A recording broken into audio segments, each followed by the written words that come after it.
Boa noite, amados irmãos. Obrigado, pastor Milton. Quero agradecer muito ao conselho da igreja, que estabeleceu esse convite para que eu esteja mais uma vez aqui, que para mim, de fato, é uma grande honra. E a Igreja Presbiteriana Praia do Canto, ela é muito amada pela primeira igreja lá. Inclusive, há um membro lá que diz que é membro lá, mas também é membro aqui e disputa aí o amor pastoral, né? E que é a Neuda. A Neuda sempre ela fala com muito carinho, né, da Poliana, do Milton, e então já mostra que há de fato um laço bastante grande, ainda que nos desconheçamos como igrejas. Então, para mim, de fato, é uma grande alegria estar aqui mais uma vez, né, com o pastor Milton, seu rebanho, e poder partilhar da Escritura Sagrada. Eu me chamo Alfredo, eu sou casado com Sandra. Sandra é uma mulher muito corajosa. Não entenderam a piada, né? O que foi? Ah, tá. Tirar o salto. Ah, isso daí é para iludir, né?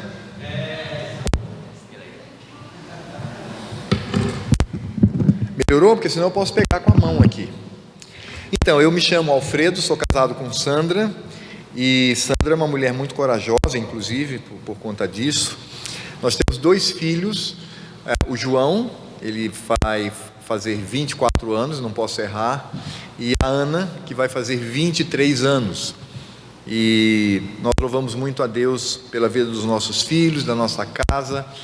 Sou pastor na igreja presbiteriana, na primeira igreja presbiteriana de Roraima, há muito pouco tempo, né? Há 32 anos. Foi a minha primeira igreja, e de lá o Senhor Deus não tirou mais. Então estamos lá e acredito que vamos jubilar ali naquele lugar que amamos muito. Há muitas lutas, muito que se fazer, mas o Senhor Deus tem sido gracioso para conosco. Eu venho de uma terra boa, uma terra muito longe daqui. Os irmãos terem uma ideia, é mais perto Miami do que Vitória, de onde eu moro. Mas é uma terra boa, apesar de que estamos enfrentando lá vários problemas de ordem social, por conta da migração venezuelana. Isso tem trazido, de fato, vários desafios para a cidade, mas Boa Vista é uma cidade muito mimosa, muito boa. O Luiz, toda vez que eu venho aqui, ele promete que vai lá, né? Eu falei, vá até Manaus, que vale a pena, é uma cidade boa, metrópole, aí você dá uma esticada lá, né? 760 quilômetros, vai poder contemplar o que é uma estrada dinamitada, né? Porque está assim a situação lá em alguns trechos. Então, é uma terra que eu amo muito, né? Tenho muito apreço por aquilo que Deus tem feito conosco ali naquele lugar. Bem, meus irmãos, nós vamos começar hoje falando sobre o pensamento de esquerda, e eu queria só, como uma breve introdução geral, dizer o porquê disto. O reverendo Milton já me antecipou, e é impressionante porque nós discutimos sobre tantas questões, mas quando chega na política nós temos aqueles isentões, né? Os isentos que dizem que política não é coisa de igreja. Na verdade, essas pessoas, elas confundem duas coisas. Elas confundem política, quando você vai tratar do Estado, das ideologias, das questões que fundamentam essa esfera, com política partidária, chegar aqui e falar de um partido, pedir voto, etc, etc. Então essa é uma confusão que geralmente se faz, né, com relação a como nós devemos lidar com... Deixa só aqui, amados, só um momentinho. Como nós devemos lidar com esse assunto. Mas eu acho impressionante porque a igreja, ela não vê nenhum problema, o pastor, por exemplo, tratar de assuntos que são muito mais íntimos, como, por exemplo, a casa. O pastor, mediante a Escritura Sagrada, diz como o homem deve ser marido, diz como a mulher deve ser marido, diz como os filhos devem ser filhos. E ele está lidando com algo muito íntimo, ele está lidando da casa, e tem que ser assim mesmo, porque a Escritura Sagrada nos fala. Mas aí tem gente até que vai se aconselhar, né? O reverendo Milton é conselheiro bíblico, vai se aconselhar nessa área, mas política não, que é uma coisa da praça pública. Ela é pública, ela está aberta a todos nós, mas nós por vezes nos omitimos em traçar o devido conhecimento daquilo que devemos construir acerca deste assunto. E para nós começarmos, eu gostaria de que abríssemos a palavra de Deus. São dois textos que eu aprecio muito com relação a como nós devemos agir como crentes diante desse tema.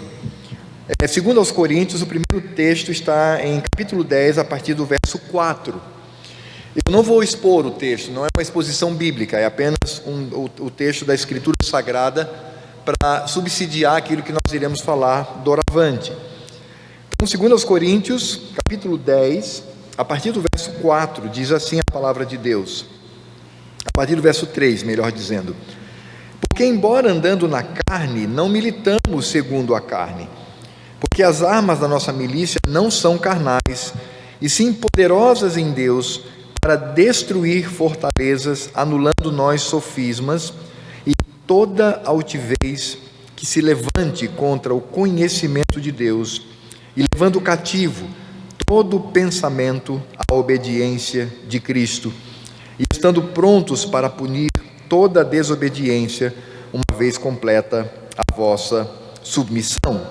E no capítulo 13, verso 8 de 2 aos Coríntios, diz assim a Escritura Sagrada: porque nada podemos contra a verdade, senão em favor da própria verdade. Esse é o nosso lema a partir de agora. Fiados nesse texto, ou nesses textos, é que nós vamos discutir um pouquinho sobre o que eu considero ser um assunto extremamente importante para as igrejas, que é a praça pública, que é a política. E se existe um livro que também menciona, dentro de todo o conselho de Deus, sobre política, é a Escritura Sagrada. E ela não se omite, não só em narrar eventos que aconteceram, mas ao mesmo tempo mostrar como nós, crentes, devemos nos comportar diante do Estado. Então é nessa perspectiva que nós vamos tratar dessas 4 palestras, hoje começando com as armadilhas, ou seja, o que de fato esse pensamento de esquerda tem causado nas nações, sobretudo no Brasil, e a gente encerra falando sobre conservadorismo, porque não basta ser conservador, é preciso saber que tipo de conservadorismo eu estou vivendo aqui nessa terra. Vamos ter mais um tempo de oração. Ó Deus e Pai de nosso Senhor Jesus Cristo, nós te louvamos por esta noite, pelo prazer que temos de estar aqui para engrandecer o teu nome. O nosso desejo é que Cristo seja exaltado, ó Deus, em tudo que for dito aqui, para anular, para revelar, para demonstrar as mentiras do pecado de um sistema que tem engolido a nossa sociedade. E nós pedimos, ó Pai, para que o Senhor nos ajude, para que defendamos não um partido político, não um viés filosófico, mas que defendamos, ó Deus, o Evangelho, que saiamos em defesa do nosso Cristo diante daquilo que tenta destruí-lo. Fala, portanto, ao nosso coração, é o que nós te pedimos, em nome de Jesus. Amém. Bom, para nós começarmos, a gente tem que entender um pouquinho sobre o que seria esse pensamento de esquerda. A gente já pontuou o marxismo, mas eu gostaria de utilizar essa expressão marxismo não exatamente como aquele marxismo ortodoxo, aquele marxismo que sai da escrivaninha de Karl Marx e Engels. Aqueles que são estudiosos de Karl Marx sabem que ele é tido como alguém que viveu 2 momentos, né? Tem o Karl Marx, que é o do Manifesto Comunista, e o Karl Marx que se apresenta com aquele livro, O Capital. Mas quando nós falamos de marxismo, nós não estamos falando especificamente disto, incluímos isto, mas nós estamos falando numa perspectiva maior, porque hoje, sem dúvida nenhuma, o pensamento de esquerda, da maneira como ele se apresenta aqui no Brasil, ele está fundamentado num eixo principal que é o marxismo. Não se defende mais, na maioria dos casos, esse marxismo ortodoxo. O que é esse marxismo ortodoxo? É o marxismo da luta de classes. Karl Marx dizia que toda a sociedade, toda a história, ela se move, ela acontece, ela ocorre, porque trabalhadores e patrões estão sempre em conflito. Essa é a ideia que ele traz, essa é a posição que ele nos traz com relação à estrutura da sociedade. Hoje, nós não vivemos mais essa teoria. Hoje nós vivemos o que é chamado de identitarismo.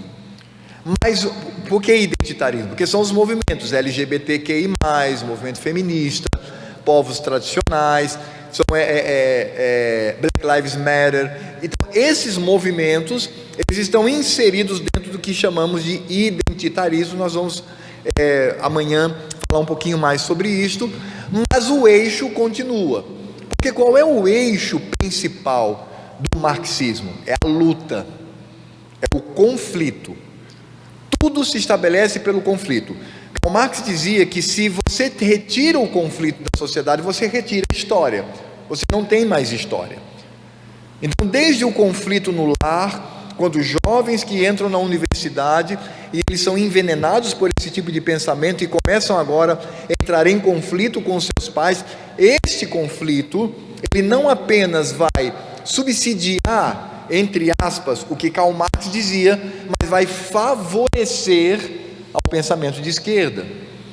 Então, quando eu falo eixo principal, eu estou falando isso, de luta, seja a luta de classes, seja a luta das minorias, mas sempre haverá esse elemento de luta. Então, quando nós falamos de marxismo, de pensamento de esquerda, nós temos aí o fulcro, ou seja, a base para pensarmos esse pensamento de esquerda.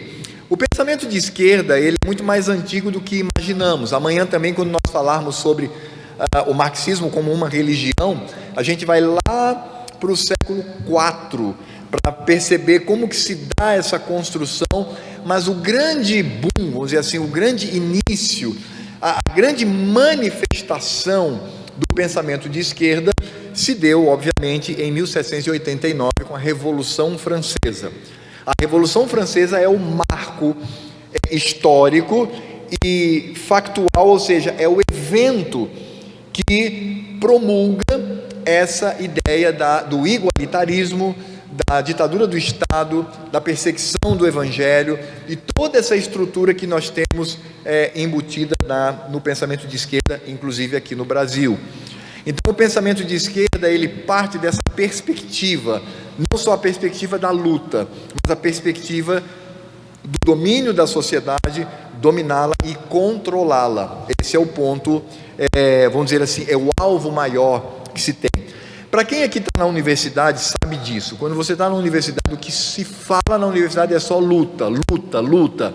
Semana retrasada eu entrei na universidade onde eu trabalho e estava lá, né? Técnicos continuam a sua luta, né? A mãozinha fechada lá, e eu li aquilo e falei, meu pai do céu, como é que não enjoa desse tipo de tema, não é?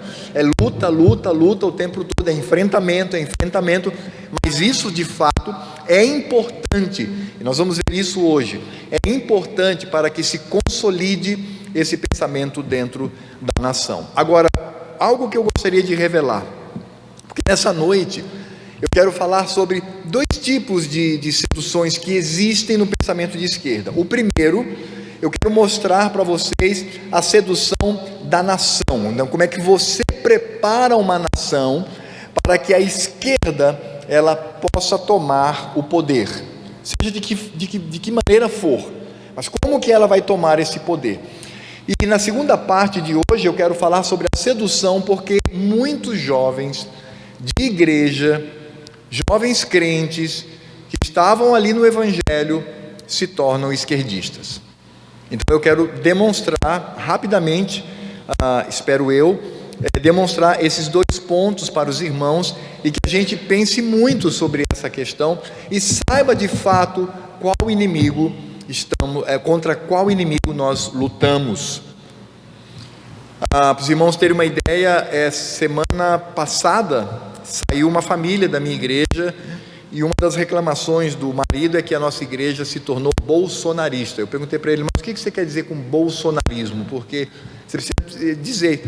Não, é porque eu vejo que em alguns sermões, embora o texto dê essa possibilidade, o pastor tem falado contra o pensamento de esquerda. Eu acho que a igreja não é lugar para isso, etc, etc, etc. Mas olha, eu sou de direita, né? E eu pensei no meu coração, bom, não sei até que ponto. Mas veja só como esse tipo de pensamento, inclusive, pode fazer com que pessoas elas se sintam desconfortáveis num ambiente onde você trate desse assunto. E aí eu disse para aquele irmão, é uma família muito querida, eu disse: olha, meu querido, o pensamento de esquerda não é uma filosofia, não é uma mera ideologia, eu estou tratando de pecado.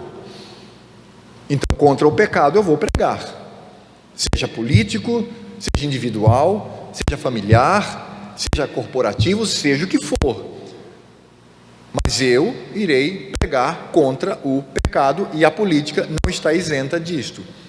Mas de fato é um assunto que cria esse tipo de dúvida, né? Até que ponto devemos discutir, ou até que ponto devemos ir na nossa discussão. E aí eu gostaria então de falar sobre as armadilhas do socialismo. E eu gostaria de dizer que essa primeira parte, né, porque eu vou falar sobre subversão e vou falar sobre sedução nas universidades. Subversão, que eu vou tratar aqui com os irmãos, tem um livro maravilhoso que tem esse título, que foi escrito por um russo. Ele foi membro do KGB, ele fez parte desse projeto chamado Yuri Bezmenov.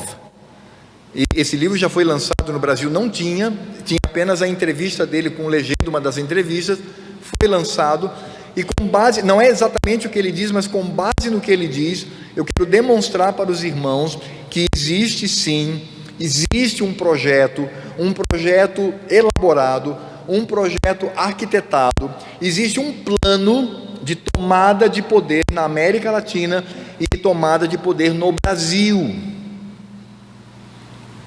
Esses países e esses políticos de esquerda que assumem o poder, isso não é orgânico, isso não está acontecendo porque, enfim, a sociedade escolheu. Isto é um projeto. E se os irmãos querem nome de um dos projetos, chama-se Foro de São Paulo, que é exatamente a tomada da América Latina para a esquerda.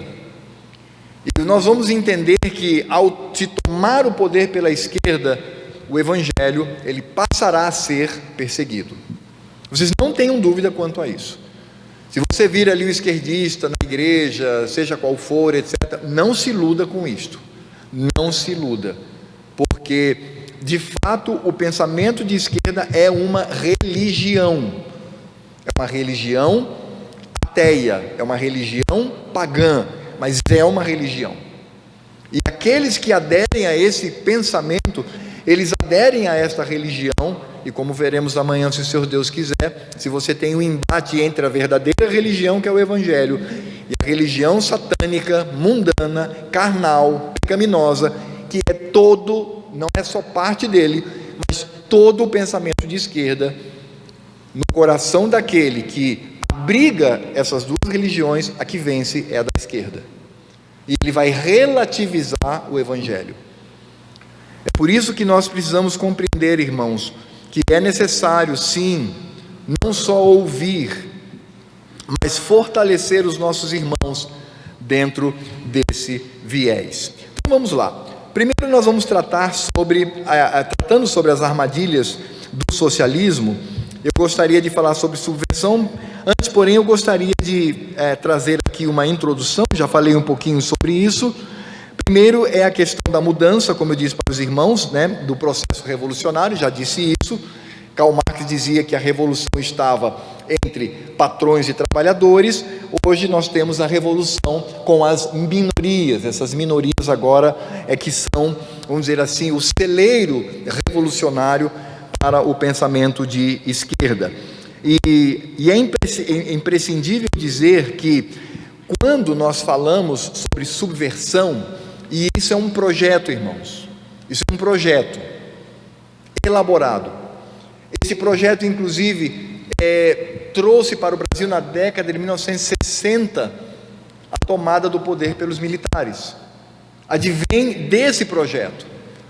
Porque os russos, à época, como União Soviética, eles não tinham Cuba como o ponto. Cuba porque foi o que escapou, foi o que deu. Mas o projeto deles, e isso está documentado. Já existem livros, tem um livro chamado Elo Perdido, que vai trazer toda a documentação mostrando que o alvo da União Soviética era o Brasil se tornar comunista, se tornar socialista. Porque a partir daqui teríamos poder para engolir toda a América Latina. Então, é preciso que entendamos sobre esse processo. Como o Yuri Bezmenov ele mesmo diz, não só a União Soviética, mas ele diz que todas essas organizações, como o Foro de São Paulo, por exemplo, eles não têm essa ideia de mandar um espião e roubar tecnologias, etc. Ele falou, isso aí até existe, mas não é o ponto. O ponto é financiar organizações dentro da sociedade para que essa sociedade ela apodreça e esteja pronta para a revolução. Então, quando você olha para um partido como o PT, por exemplo, o PT não é um partido, um simples partido político. Não é um simples partido que está preocupado com os mais pobres, com os mais desvalidos. Não, ele é parte de um projeto de poder, de tomada desse poder e de controle social. Eu não quero entrar em detalhes, mas os irmãos estão vendo aí como que tudo aconteceu, da cadeia para a candidatura. Então pensem nisto.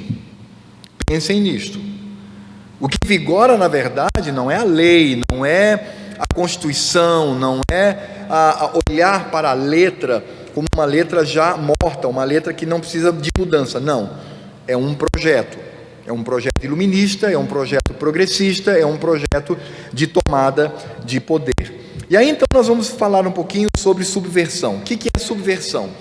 Yuri Bezmenov, ele define subversão como um projeto feito por uma organização ou uma nação e que lança esse projeto para alcançar o seu alvo, que seria tornar aquela sociedade uma sociedade socialista.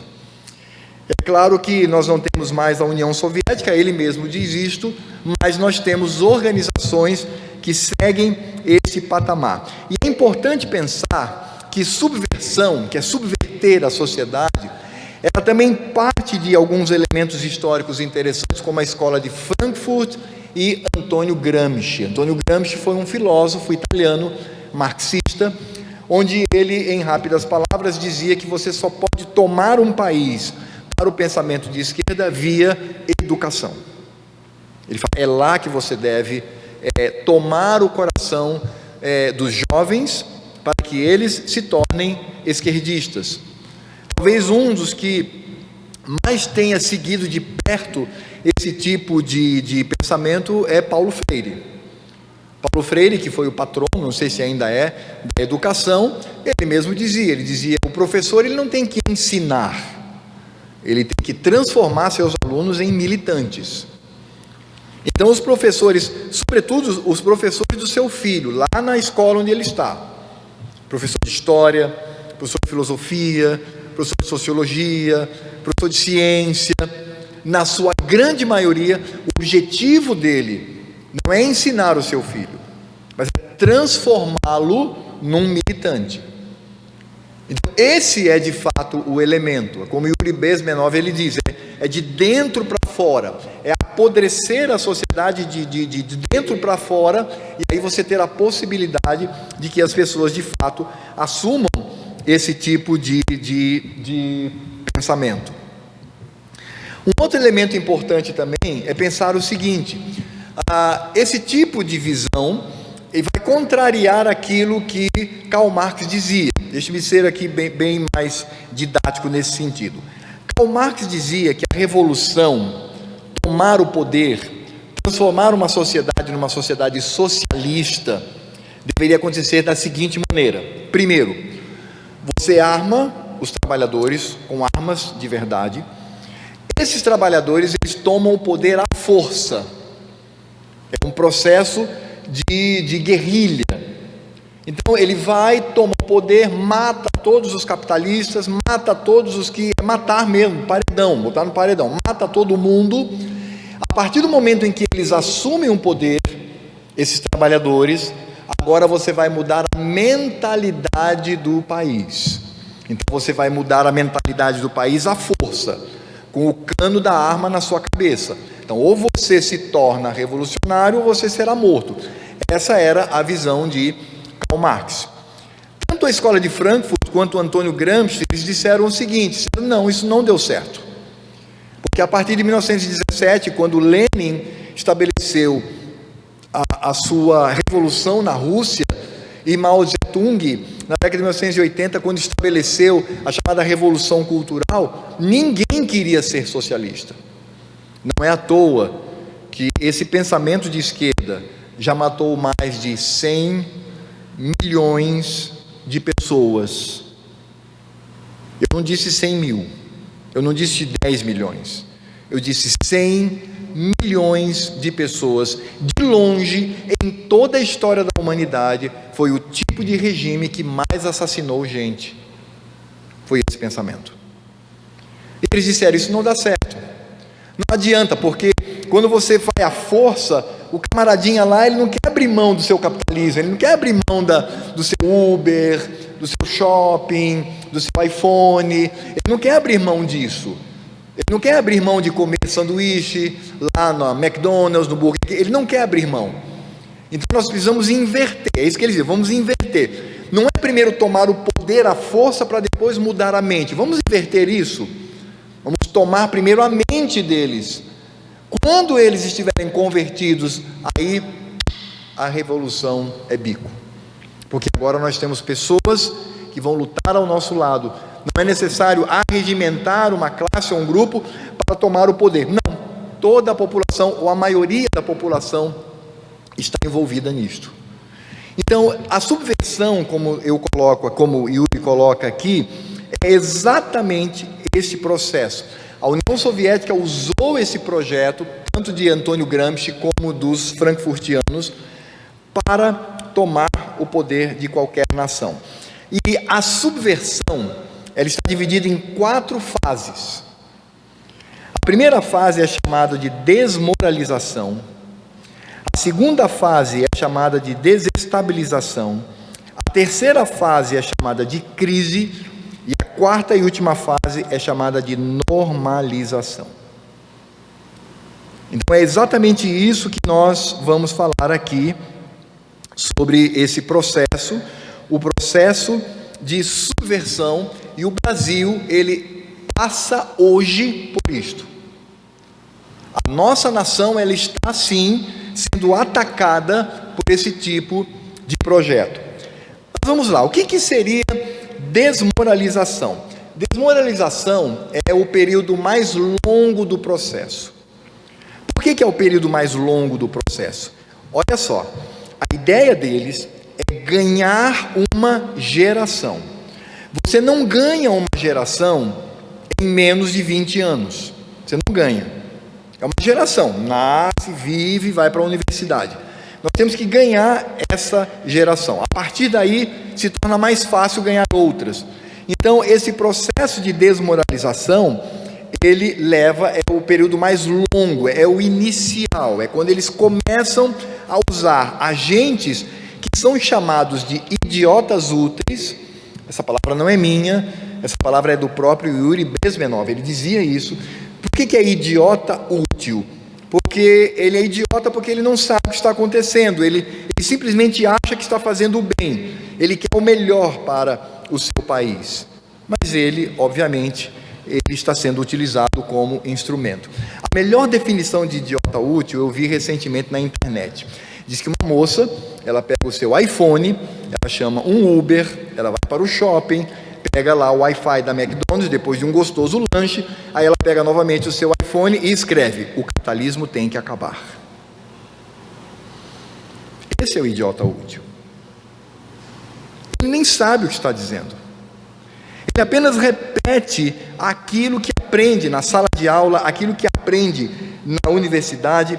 Eu tenho uma aluna, já estamos na terceira disciplina E eu sinto que ela está assim, né, meio balançada, mas ela diz: ah, professor, mas eu sou de esquerda. Isso tudo bem, tá joia, porque em sala de aula é injeção cavalar contra a esquerda. Então os irmãos já percebem que eu sou muito amado lá na universidade, né? Todo mundo me ama, os professores me chamam para tudo que é evento, tudo que é banca, tudo que é pesquisa, né? Mas eu tenho colocado em sala de aula o conservadorismo, a maneira como nós entendemos, e você percebe isto. Quando ela falou que era feminista, eu perguntei: o que é o feminismo? Defende o direito das mulheres. Eu falei: tá, então quando a ministra Damares, ela foi ameaçada por um camarada na internet, dizendo que se a encontrasse, ele ia estuprá-la, violentá-la, aí o movimento feminista então fechou com ela, né? Mexeu com uma, mexeu com todas. Ela disse: não, mas a Damares é diferente. Eu falei: é diferente porque ela não é mulher, não? Até agora eu não estou sabendo disso. Ou seja, esse é o idiota útil. E esse é o problema, amados. Porque esse camarada, ele é construído num projeto educacional. Então vamos lá, desmoralização.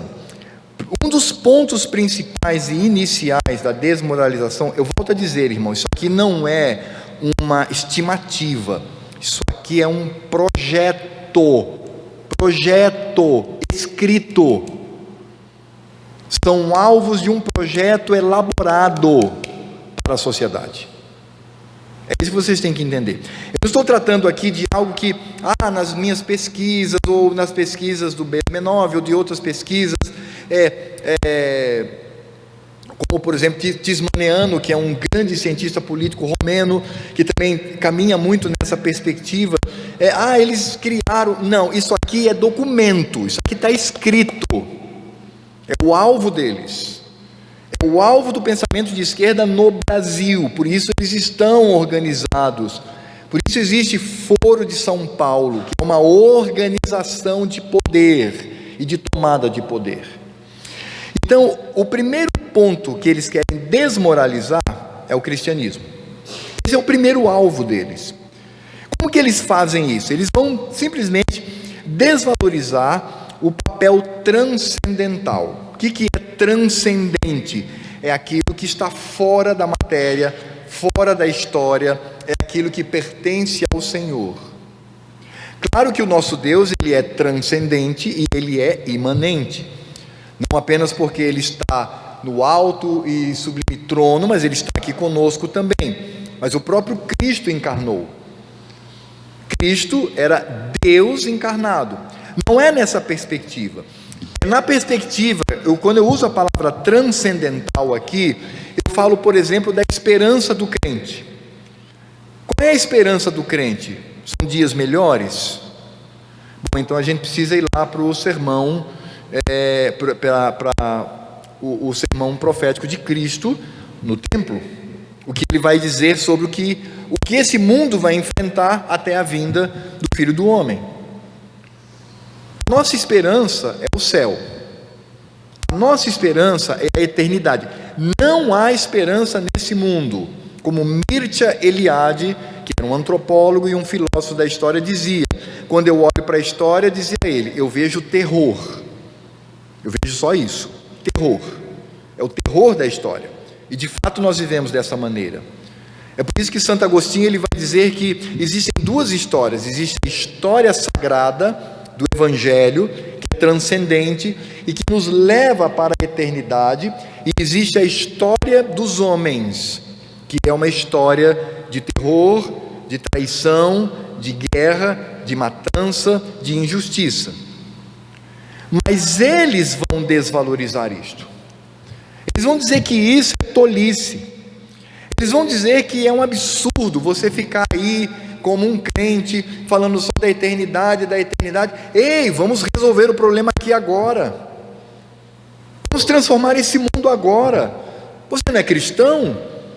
Vamos transformar. Mas a transformação que eles propõem não é pela pregação do Evangelho. Porque de fato, historicamente, em elementos isolados, a pregação do Evangelho de fato chegou a transformar nações. Mas não é essa a transformação. A transformação da aplicação do pensamento de que o homem, ele em si é bom e você pode torná-lo melhor numa sociedade perfeita. Então essa é a desmoralização do cristianismo. Como um pastor batista disse em alto e bom som, ele disse: a história se divide em duas partes. E aí, se você imagina que ele falou de Cristo, você está redondamente enganado. Ele é pastor batista. Ele disse: a história se divide em duas partes, antes de Marx e depois de Marx.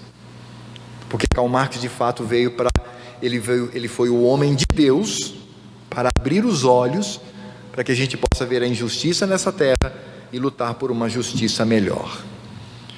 Aí, ao mesmo tempo, eles vão responsabilizar o cristianismo pelos males sociais. Eles vão dizer: racismo, machismo, opressão, tudo isso é culpa do cristianismo. E eles vão dizer que todos esses movimentos, como homofobia, movimento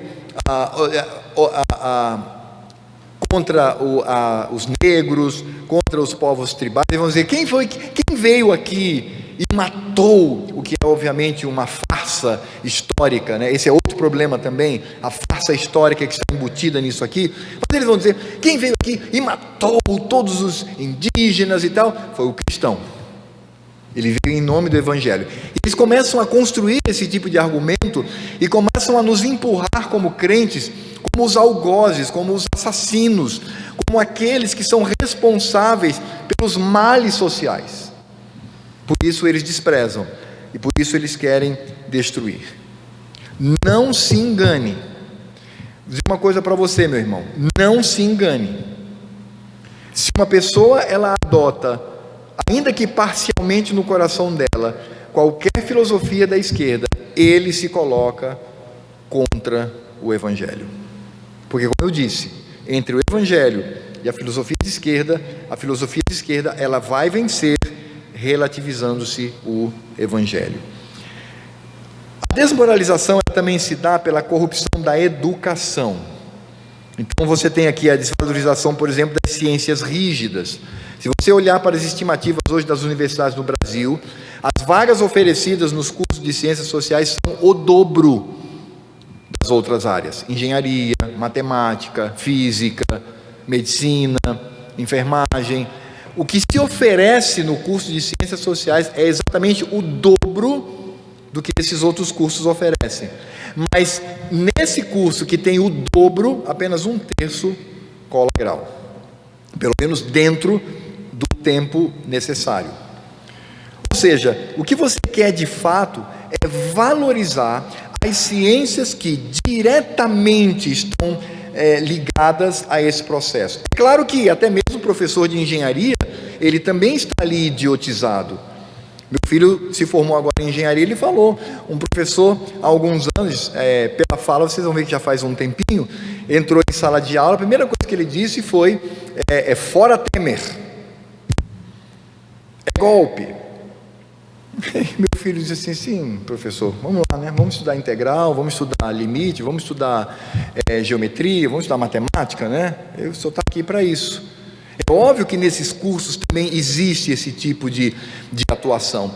Como uma ovelha da minha igreja, que era filha de general, eles foram transferidos para Manaus, e ela ligou para minha esposa aterrorizada, porque a universidade, os professores chamaram os alunos de medicina e disseram: olha, vamos visitar as escolas, vamos orientar. Para ela, orientação de higiene, né? Higienização. Não, nós vamos também acabar com a homofobia. Então nós vamos incentivar. E aí começou, não quero dizer aqui o que ela disse, até porque temos também crianças aqui no nosso meio, mas os irmãos podem imaginar, ela ficou horrorizada. Medicina. Mas os cursos de ciências sociais, de fato, eles são a coroa desse processo. E, de fato, o objetivo é ideologizar quanto aos conflitos sociais. É, como eu digo, levar essa crítica revolucionária dos conflitos sociais à exaustão. Você sabe disso se você frequentou a universidade, como eu disse no início. Você sabe que essa é a pauta deles. É só isso. é lutar, e você, como um grupo menor, um grupo sem apropriação de nada, você tem que lutar. E aí o que é hoje comumente chamado como movimento social. Isso está lá na universidade.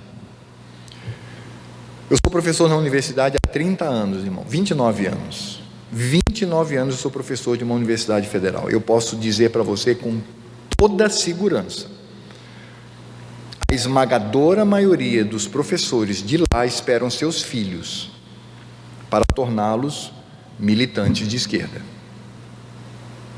Não se engane com isto. E de fato isso faz parte dessa desmoralização, ou seja, subverter a sociedade.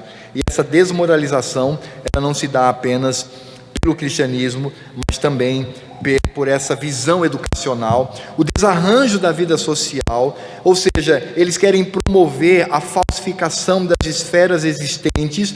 Que são esferas existentes? Vou dar só o exemplo de uma: família. Família é uma esfera orgânica na sociedade, é o lar, que deveria ser protegido na sua individualidade e na sua liberdade. O que é que eles vão fazer? Eles vão falsificar esta esfera e vão tentar colocar elementos artificiais burocraticamente controlados. É por isso que, se você, por exemplo, não vacina seu filho e alguém te denuncia, você pode até perder a guarda do seu filho. É isso. É essa a ideia de substituição. Quem cuida é o Estado, não é a família. E o que eles vão dizer é que no seio da família o que existe é violência. É do homem contra a mulher, dos pais contra os filhos, e é necessário que se quebre isso. As mulheres precisam se levantar contra essa opressão, e as crianças devem se levantar contra a opressão dos pais. E por isso então eles oferecem elementos sociais que podem ajudar neste processo. Eles vão estabelecer nesse desarranjo da vida social o Estado acima dos interesses individuais e interesse dessas esferas, como por exemplo o interesse da família, o controle. O Estado vai dizer se você pode ou não disciplinar seu filho. O Estado vai dizer de que maneira você vai discipliná-lo. O Estado vai dizer como você deve amamentar seu filho. Tem agora a nova onda da livre demanda, já ouviram falar nisso? De bebês que nascem? Pois é, são essas interferências que podem servir organismos menores, mas é essa ideia de que, de fato, o Estado sabe mais para o seu filho do que você, e você não é livre, porque se um filho denuncia o pai, esse pai tem problema na justiça, ele vai ter problema. Por isso que essa desmoralização, ela destrói aquilo que é tão comum na sociedade, valoriza os movimentos identitários acima da liberdade individual e das esferas. Ou seja, o que vale na sociedade são os movimentos das minorias. É isso que vale. E eles vão enaltecer essas minorias em detrimento de qualquer valor, seja do Evangelho, seja daquilo que foi construído na sociedade. E o que eles querem de fato é criar esse desarranjo, e aí então eles vêm a desarticular e trazer descrédito da lei e da ordem. Aí entra o que está aí, meus amados: relativização moral, lenta substituição dos princípios morais básicos, desajuste das relações trabalhistas, direito ao uso da violência como pagamento da culpa histórica. Então, por exemplo, eu como branco, eu não posso, se eu tiver qualquer fala racista, será tido como crime ou como injúria racial. E está certo, racismo, injúria racial, isso é crime. Mas um negro pode ser racista contra mim e não acontece nada com ele. Por quê? Porque ele tem esse direito, segundo a desmoralização. Ele tem um direito histórico para fazê-lo. Existe uma culpa histórica que precisa ser paga, e tudo isso acontece em nome da igualdade. Meu irmão, deixa eu dizer uma coisa para você.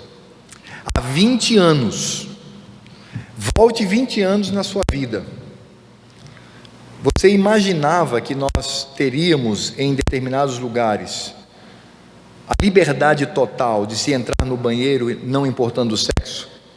Você pensava isso há 20 anos? Mas isso hoje é realidade.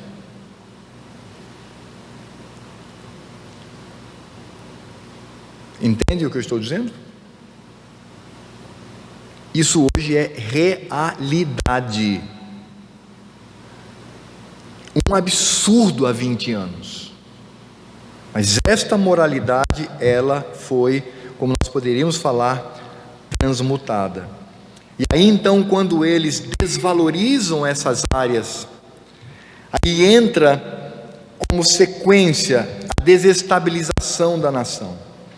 Então eles vão, por exemplo, no seu discurso, criar essa desestabilização da economia. O ponto principal deles, sobretudo de políticos e economistas de esquerda, é quebrar o que eles chamam de legalidade capitalista, quebrar contratos. E eles incentivam isso. Como assim? É isso mesmo, eles incentivam isso. Você tem um capitalista que tem o dinheiro, faça contrato com ele e não cumpra. Isso é uma forma de enfrentamento. Isso é uma forma de rebeldia. Por isso que deve-se criar uma hostilidade grande entre sindicatos e empresários.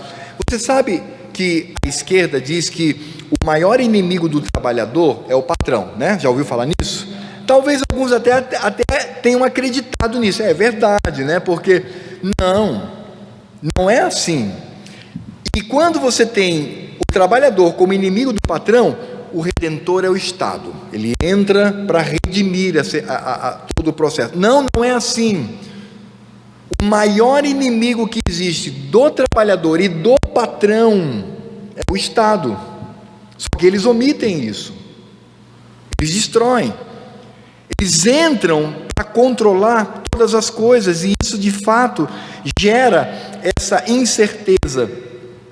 Por isso que nós temos também, além dessa desestabilização da economia, nós temos também da lei da ordem pública, ou seja, são a ação dos chamados movimentos sociais. Como é que um grupo terrorista entra numa fazenda, destrói toda a plantação e não é preso?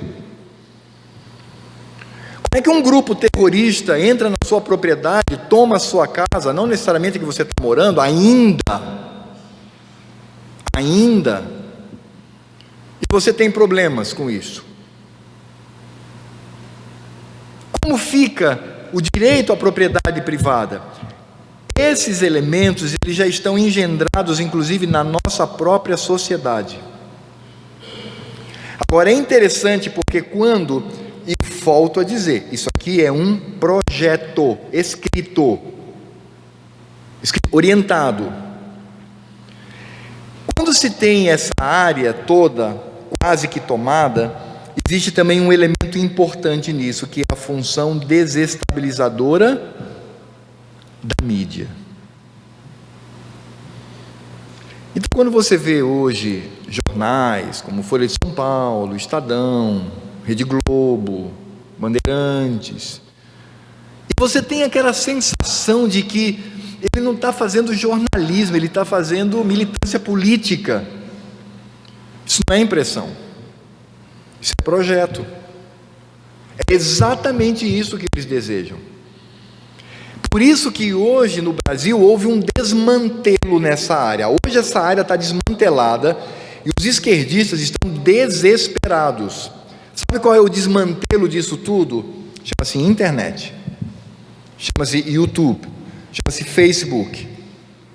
Porque a mídia pode reproduzir o que ela quiser para transmutar a sociedade, mas nós temos vozes nesses elementos de comunicação que têm trazido a realidade e que têm causado esse benefício no país, que é exatamente o contraponto diante deste pensamento.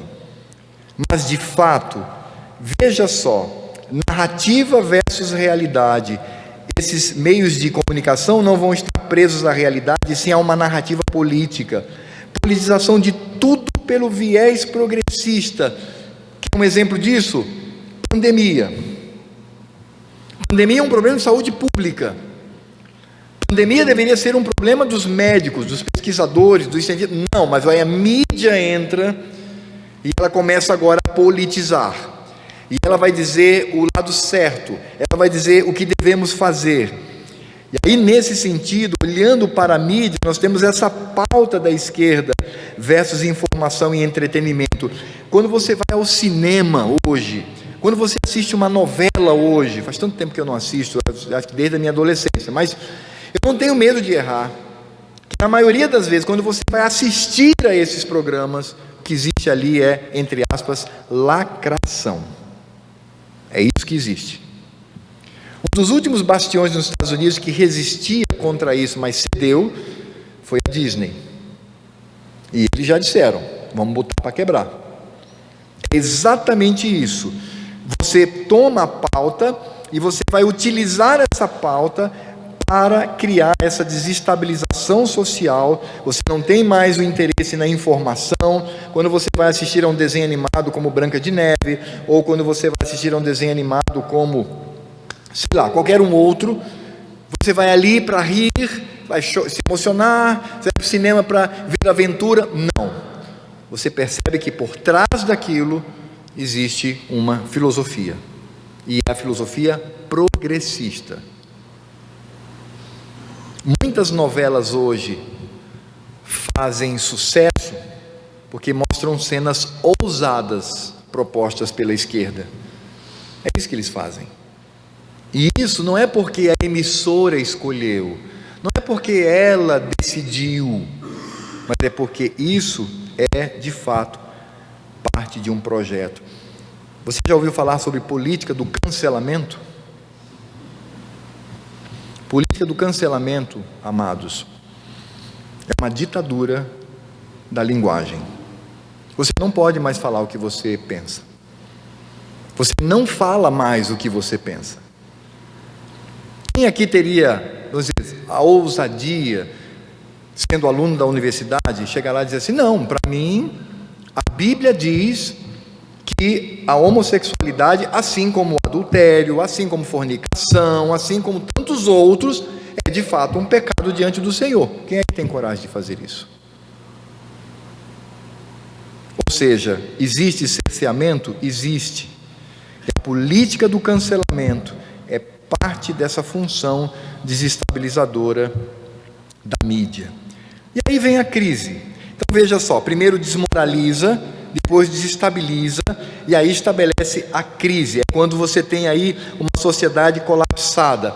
Talvez o Brasil quase entrou nesse processo na década de 1960, os militares entraram e impediram. E aí o que foi que eles descobriram? Não, nós vamos agir agora na cultura brasileira, nós vamos agir por meio da música, por meio do cinema, por meio das novelas, por meio enfim, desses elementos culturais, e nós vamos agora transformar por esse viés.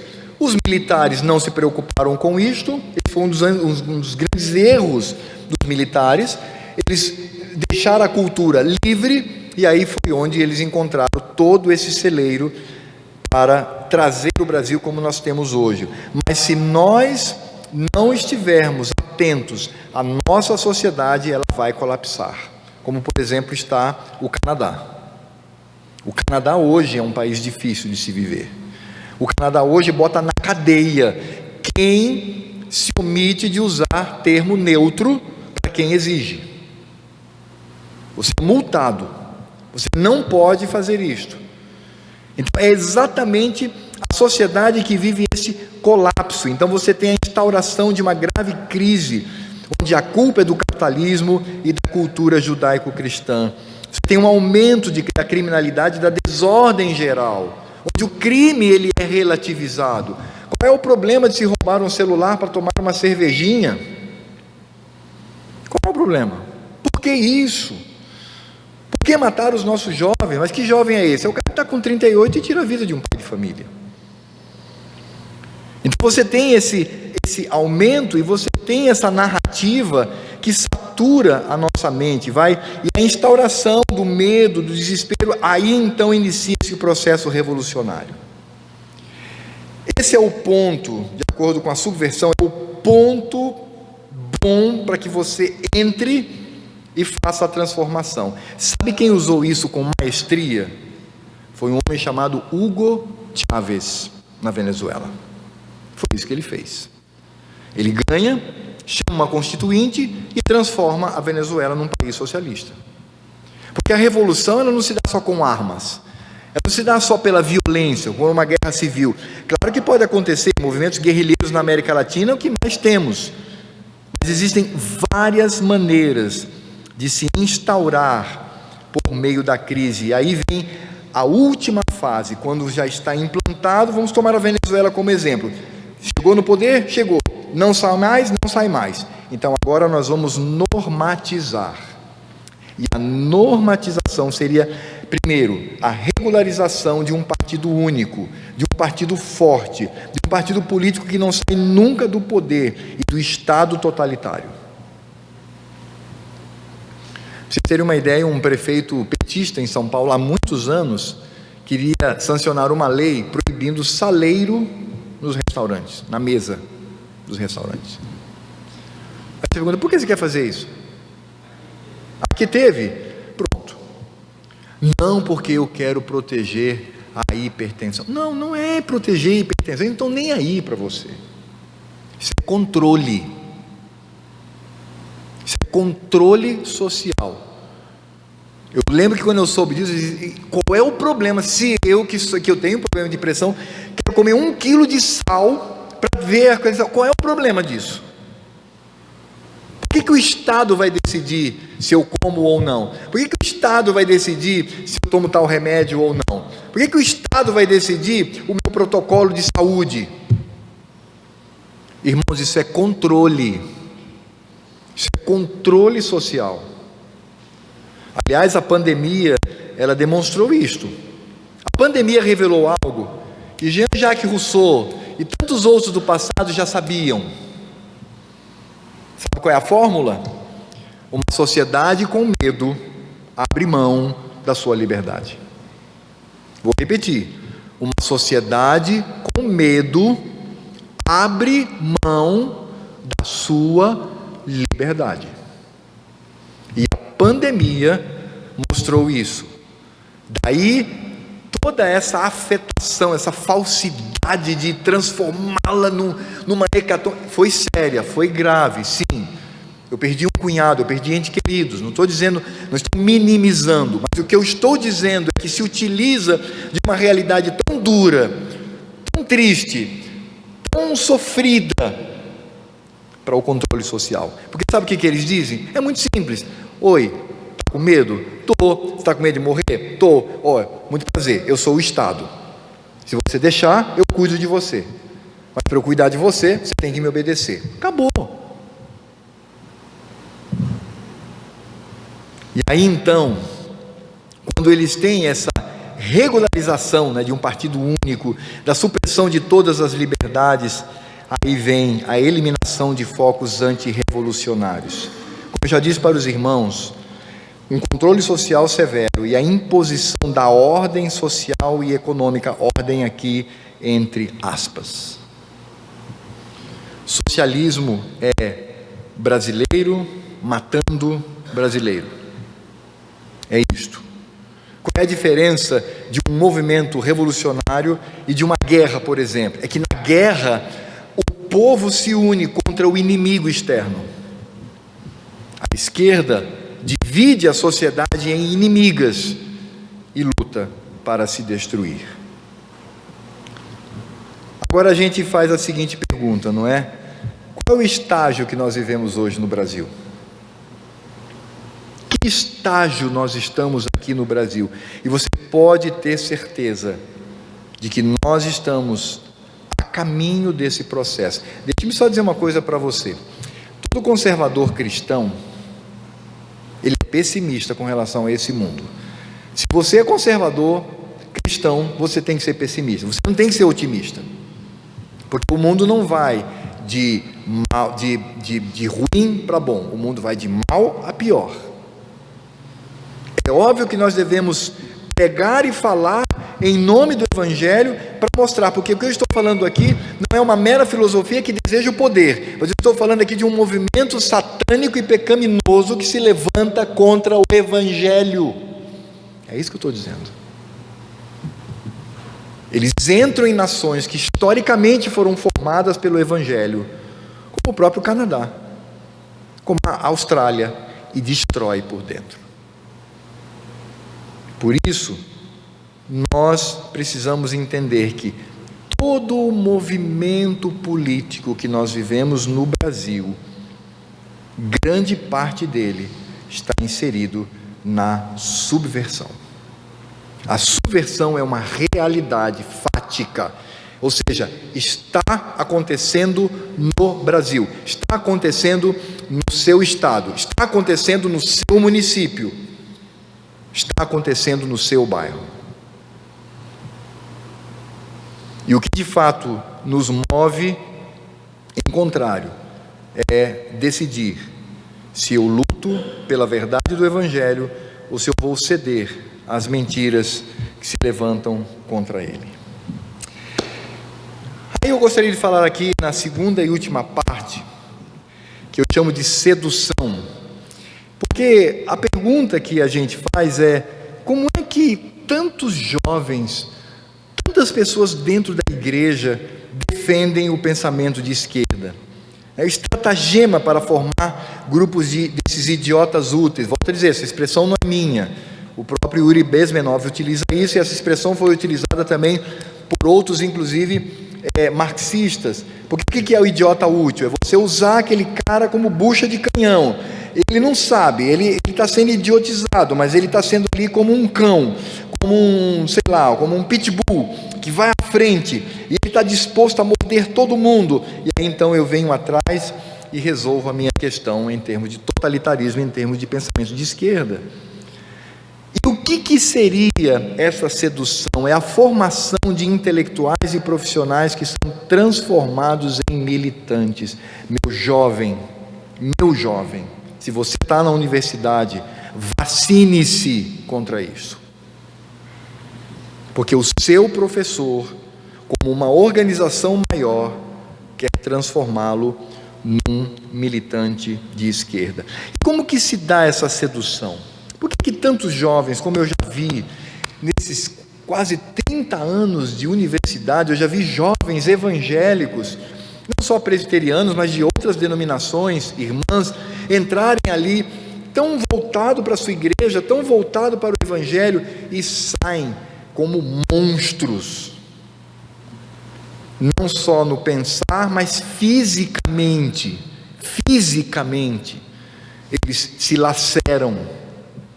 Por que isto? Por que tanto sucesso?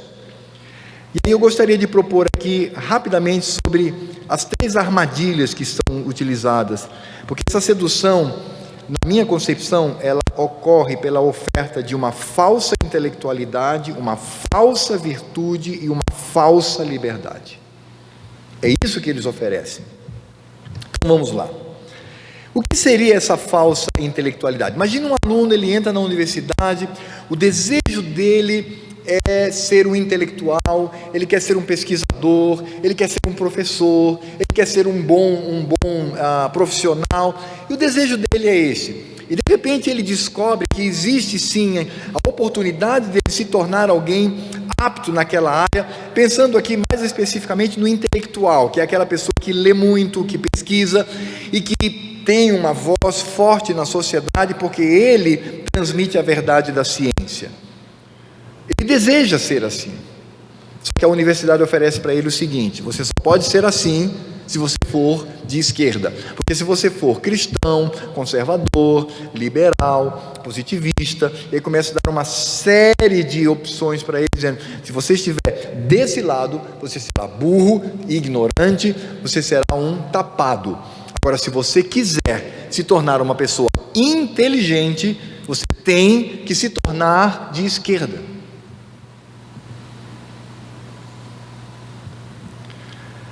E aí é interessante porque eles vão utilizar de todos os meios. Um dos que eu tenho presenciado corriqueiramente no centro onde eu trabalho na universidade, é o chamado totalitarismo cientificista. Isso aqui não tem nada a ver com ciência, que é um instrumento do Senhor Deus para trazer benefícios à sociedade. Não, aqui é você falsificar a ciência e utilizá-la como elemento de persuasão. Eles querem levar você a uma crítica, e nisso eles têm razão. Todo intelectual, toda pessoa que lida com essa área, ele tem que ter um senso crítico. Mas a pergunta é, que crítica é essa? Crítica contra quem? Contra quem eu vou me voltar? E aí, essa crítica que é levada à exaustão, ela é simplesmente marxista. É essa crítica da esquerda. É essa visão de mundo. Meus alunos perguntam assim, professor, o que isso quer dizer com crítica da esquerda? Eu falo assim, é muito simples. É essa obsessão desvairada de você ver conflito em tudo.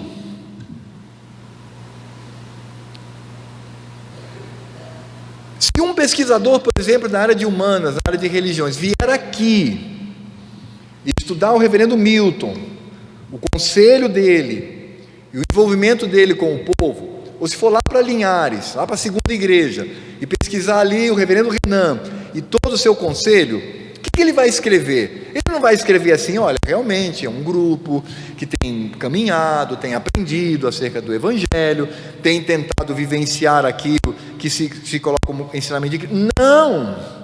Eles vão dizer que existe o opressor, que é o conselho, e que oprime os seus membros, forçando-os a viver uma mentira. É isso que ele vai escrever. Se ele for estudar família, é isso que ele vai escrever. Se ele for numa aldeia indígena, é isso que ele vai escrever. Essa é a crítica de você estabelecer essa militância, essa guerra que existe o tempo todo. Por isso eles vão dizer, nós não queremos que você deixe de lutar, eles, tudo entre aspas, nós queremos que você descubra essa guerra e você tenha forças para vencê-la. Então ele transforma a pessoa no militante para vencer.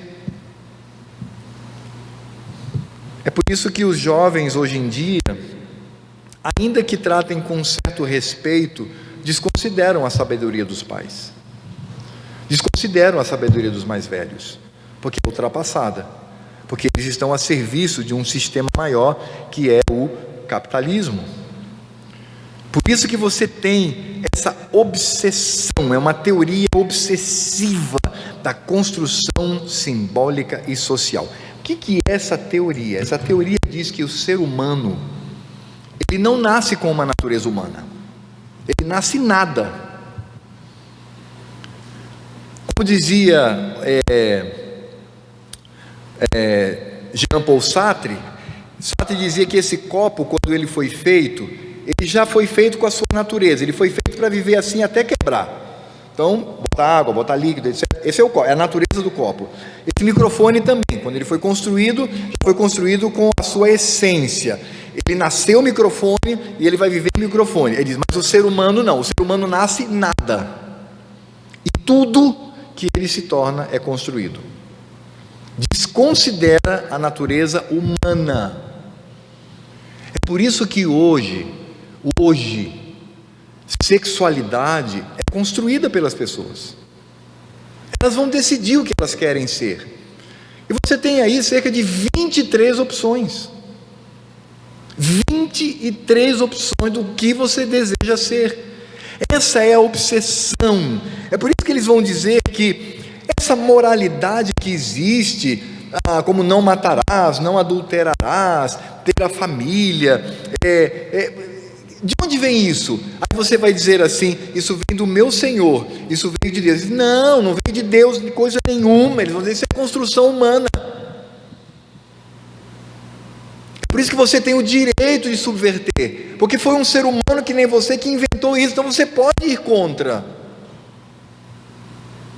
A destruição hoje que se tem como meta para a família, para o casamento, está às claras, meus amados, está aí aberto, a destruição da família. Por quê? Porque você e eu, nós vamos defender e cremos nisso, que família é a criação do Senhor Deus. Eles vão dizer, não, família é a criação de pessoas inescrupulosas no passado, que passaram a ter para si propriedade privada. Então, para que ele tenha propriedade, um tipo de capitalismo, para que ele tenha essas propriedades, ele precisava fazê-lo. Engels escreveu um livro falando sobre Estado, sobre família, falando sobre sociedade. Sabe o que foi que ele disse? Ele disse que existia uma época em que os seres humanos viviam como animais. Era isso que ele dizia. Como os macacos vivem, os leões, como animal. Se procriavam, não tinha negócio de família. Ele dizia, esse era o momento melhor da humanidade. Aí um camarada, ele pega um pedaço de terra, risca, pega uns bichos, coloca ali e diz assim, isso aqui é meu, ninguém entra, isso é meu. A partir do momento em que ele faz isto, aí ele diz o seguinte, bom, mas quando eu morrer, essa propriedade vai ficar para quem? Se está uma bagunça, aí ele vai, oprime a mulher, arrasta pelos cabelos, traz para a sua propriedade e diz, você só vai gerar filhos para mim. Perceberam? Essa é a visão da construção da família, dessa gente. É assim que eles veem. A construção e a estruturação da família hoje é opressora. Existe uma opressão. Ela é patriarcal. É o homem que domina. Então nós temos que destruir esse homem. É por isso que o terceiro movimento feminista no mundo não é de direitos da mulher, é de destruição do homem.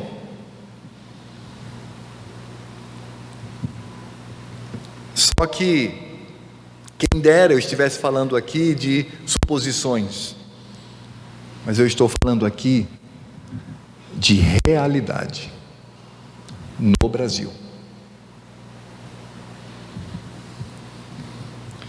Essa falsa intelectualidade também leva à hegemonia. Todas as universidades no Brasil, com raríssimas exceções, eu desconheço, mas pode ser que exista, existe a hegemonia do pensamento de esquerda. Toda discussão que se dá do ponto de vista intelectual se dá pelo viés da esquerda. Você já pensou quantas teses e dissertações de mestrado são publicados por ano, e todas elas seguindo exatamente a mesma toada? Você já viu os títulos dos trabalhos na área de ciências sociais? Tem um trabalho que eu vi já há alguns anos, formação social, resistência e frases escritas nos banheiros públicos. Essa pesquisadora gastou dinheiro dos impostos para pesquisar frases no banheiro e escrever uma tese de doutorado.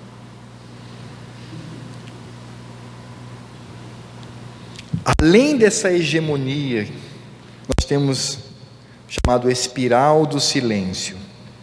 Quando você entra naquele grupo, na universidade, os jovens se sentem acuados, eles não encontram forças para dizer o que deve ser dito. Se ele está na aula de biologia e o professor está mostrando lá sobre o evolucionismo, ok, enquanto ele estiver mostrando como uma teoria, é uma teoria, mas a partir do momento em que ele diz assim, isso aqui é verdade, o resto é mito, por que o aluno que é de Cristo não se levanta? Por que ele não combate? Por que ele não diz assim, professor, e tem mais, para mim não existe natureza, porque nada é natural, o que existe para mim é criação, porque veio das mãos do Criador, e por Ele é sustentada. Por que jovens crentes não fazem isso na escola? Por causa do espiral do silêncio, que é uma força que exerce sobre eles, e eles não conseguem defender a sua fé, e tudo isto em nome de uma falsa intelectualidade. Se você quer ser intelectual, você tem que viver essas regras. A segunda armadilha das 4 que nós temos, essa sedução dos nossos jovens nas universidades é a falsa virtude. É aquilo que eu chamo de afetação de moralidade e ética militantes. Afetação significa falsear. Você simplesmente mostrar aquilo que não é real. É impressionante porque eu já fui acusado disso. Eu já fui acusado de nazista, de fascista, né? E engraçado, né? Nazismo e fascismo também é de esquerda, né? No mesmo bojo, são irmãos gêmeos que brigam entre si. Mas tudo bem, isso aí a gente pode num outro momento discutir. Mas aí eu sou acusado de então você odeia pobre. Como é que você, como um cristão, você odeia pobre, odeia as mulheres, odeia... Eu falei, eu não odeio ninguém. Não, odeia, porque você não defende, etc.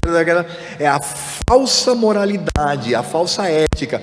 Quando um jovem ele entra na escola e ele descobre que o pensamento de esquerda traz políticas públicas e tem ação social e vai em comunidades, ele fica deslumbrado, porque ele diz assim, nossa, na igreja não tem isso, o cristianismo não tem, mas eles têm, então eles se parecem até muito mais com Cristo, e ele começa a criar uma confusão dentro da sua mente, e ele acha que está do lado certo da história, ele acha que está do lado daqueles que são de fato bons, porque essa falsa virtude diz que esse grupo está ao lado daqueles que vivem em situação de fragilidade. Se você ouvir, por exemplo, muitos professores que estudam migração, vocês vão mostrar o tempo todo, né? O tempo todo conflito, né? Migrante contra xenófobos, e aí, mas mostrando que nós devemos de fato acolher, etc. Não estou falando que não devemos acolher, a Escritura Sagrada inclusive fala sobre isso, não é esse o ponto. O meu ponto é que a verdadeira preocupação daqueles que mentalizam um projeto social para a esquerda, eles não estão preocupados com a saúde, com a vida daquele imigrante. O que eles querem de fato é quebrar fronteiras, quebrar essas fronteiras, porque o que é esse imigrante? Ele é um socialista. O meu irmão trabalha numa organização que cuida dos migrantes, etc, etc, tem um trabalho voltado para ele. Ele mesmo fala para mim, fala assim, mano, todos que eu converso vão votar no candidato de esquerda. Um pastor veio lá do centro do país até a fronteira, foi numa congregação que nós temos, ele chegou lá e disse assim, meus irmãos, nós estamos em oração para que o candidato da esquerda ganhe. E alguém perguntou, mas por que você está querendo isso? Você está querendo nos desgraçar? Ele falou, não, é porque se ele ganhar, a vida na Venezuela vai melhorar. E ele tem razão. Ele tem razão. Por isso que você tem aquilo que se apresenta e você tem por trás a intenção. O PT no passado não investiu em Angola, Cuba, Venezuela, Argentina, porque olhou para esses países e nós podemos ajudar. Não, eles fizeram isso para o fortalecimento desta integração das nações latino-americanas como nações de esquerda. Por isso que você tem uma relativização da opressão e violência por essa tal dívida histórica. Há uma dívida histórica com esse povo. Então eles têm o direito, isso é um direito deles.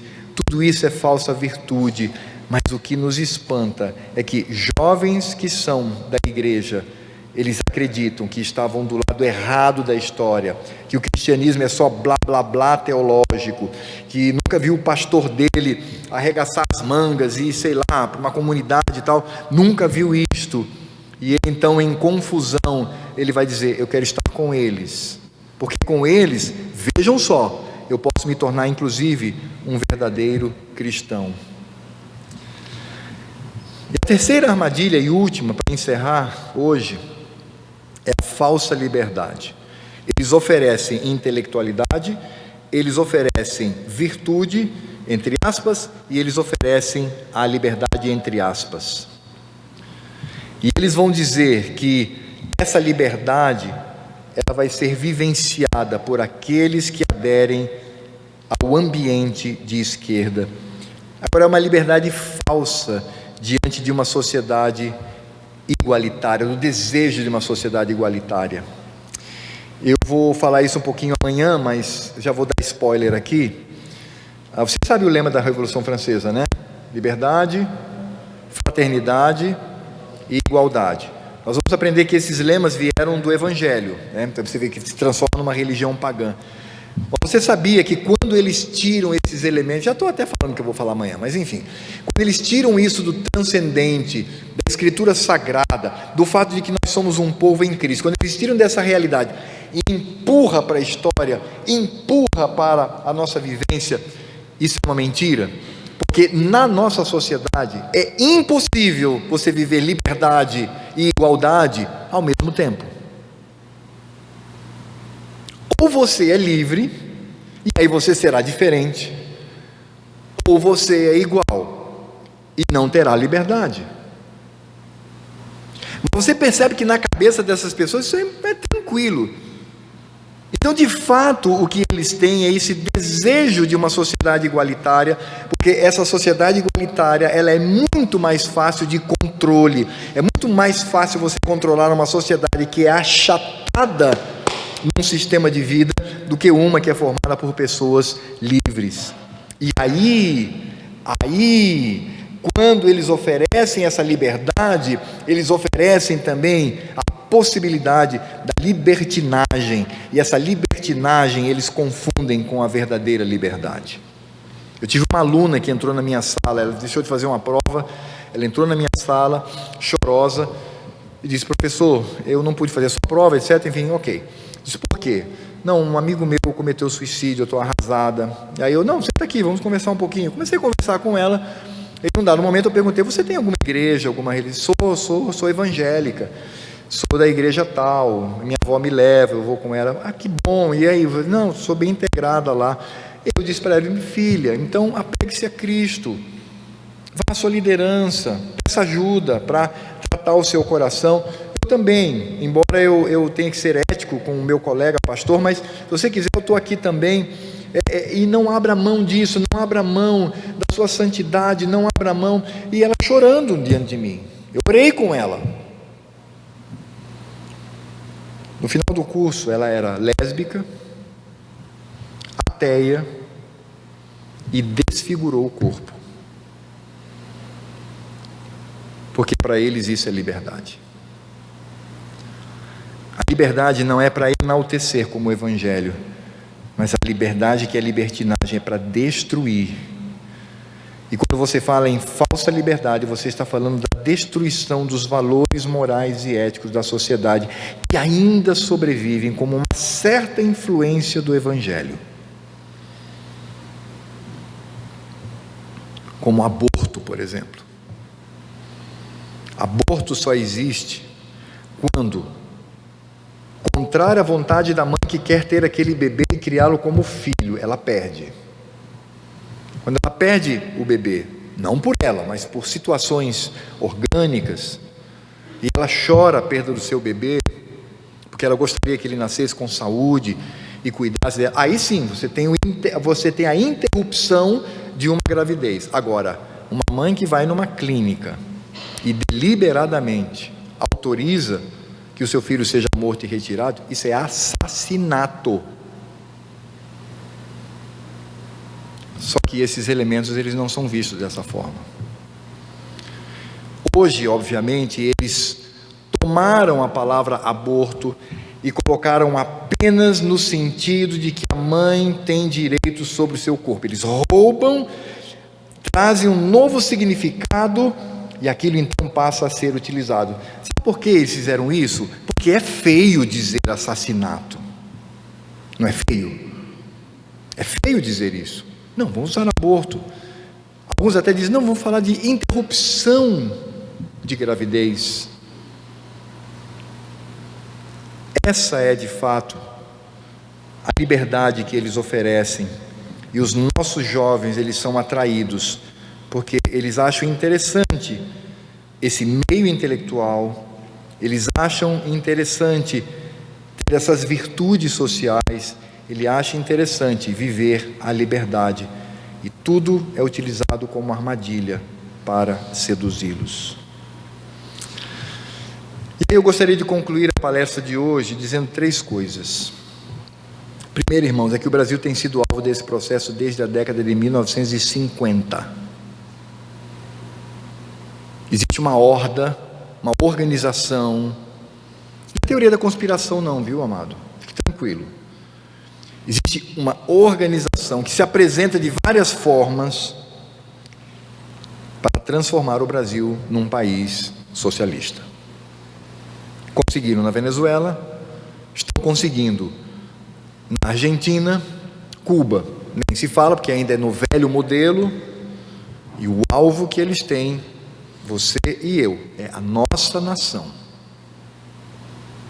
Por isso não se trata de escolher um candidato que é mais voltado para os pobres e um candidato que não está nem aí para os pobres. Não é isso. Se trata de entendermos que o que está por trás disto é o desejo de dominação. Isso existe desde a década de 1950 no Brasil e é ativo e nunca deixou de existir. Foi ferido de morte, mas nunca deixou de existir. Por isso esse ano é crucial para nós. Sabia disso? Este ano é crucial. Por isso precisamos nos submeter ao Senhor Deus, porque quem põe, quem tira, quem remove, quem é o Senhor Deus. Ele faz isso concedendo graça ou concedendo juízo. Por isso, irmãos, não confie muito na sua campanha e tudo bem, você pode ser livre para fazer, mas não confie muito nisso não. Vamos dobrar os joelhos. Vamos dobrar os nossos joelhos e pedir para que Deus tenha misericórdia de nós. Não é isso que a Escritura Sagrada ensina? Devemos orar pelas autoridades para que tenhamos paz.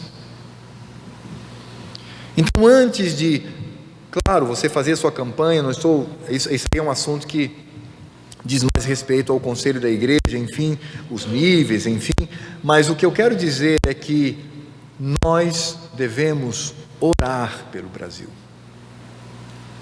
E por que devemos orar? Porque nós simpatizamos com um lado da política? Não, é porque nós estamos tratando aqui de um movimento que existe para destruir o Evangelho.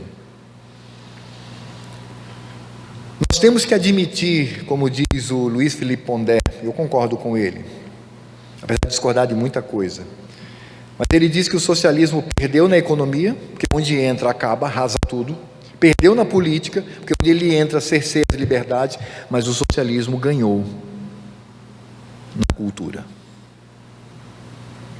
Neste ele é vencedor. E no Brasil, nós vivenciamos na pele essa vitória. Por isso que nós vivemos hoje no universo da lacração. Lacração é quando você não condiz com a realidade, mas você condiz com a ideologia vigente.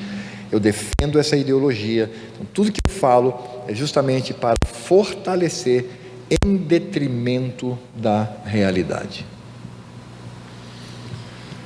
Irmãos, como crentes, a gente precisa estar atento a isto.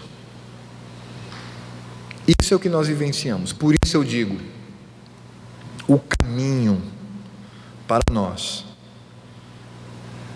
é nos dobrar diante do Senhor e clamar por misericórdia, para que tenhamos paz e não um ambiente de perseguição, porque da forma como vai, nós seremos perseguidos. Aliás, concluo dizendo, se o reverendo Milton, o reverendo Renan pregarem determinados temas de púlpito e isso for jogado para a internet, eles podem ir para a cadeia. Isso hoje no Brasil. Inclusive eu sempre brinco dizendo o seguinte: irmãos, preparem para visitar o seu pastor na cadeia. Não pode levar bolinho, porque eu não como mais, mas levar uma fruta, alguma coisa. Prepare-se.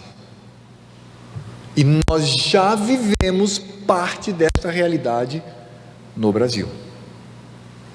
Por isso que nós pensamos o que vamos dizer olhando para as consequências desse sistema que nos oprime.